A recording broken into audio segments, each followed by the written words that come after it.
મિત્રો, મૂર્તિમંતને ચેતનવંત થવામાં ભાવ લાગે છે.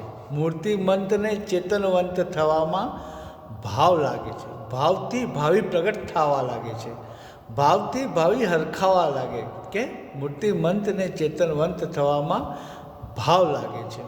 આજે પાછળ બેઠા છે ને એમને ભાવથી ભજી લો. જ્યાં છો ત્યાં છો, જરૂર નથી કોઈ મંદિરે ક્યાંય જવાની. ક્યાંય જ્યાં બેઠા છે ત્યાંથી બી અગર ભાવથી એમને યાદ કરી લેશો, ભાવથી એમને ભજી લેશો, તે પોતાની હાજરી બતાવી દેશે, પોત પ્રકાશી દેશે.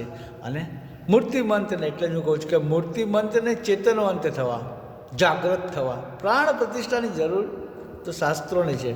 ક્યાંક કોઈકની અંતઃકરણની એવી એક પુકાર આવી જાય તો એ ભગવતી એ જ ક્ષણે મૂર્તિમંત ચેતનવંત થઈ જાય, પોતાની હાજરી બતાવી જાય. એટલે જ હું લખું છું કે મૂર્તિમંતને ચેતનવંત થવામાં ભાવ લાગે છે. ભાવથી ભાવિ પ્રકટ થવા લાગે છે. ભાવથી ભાવિ હરખાવા લાગે છે. અને ભાવથી જ ભાવિ પલટાવા લાગે છે.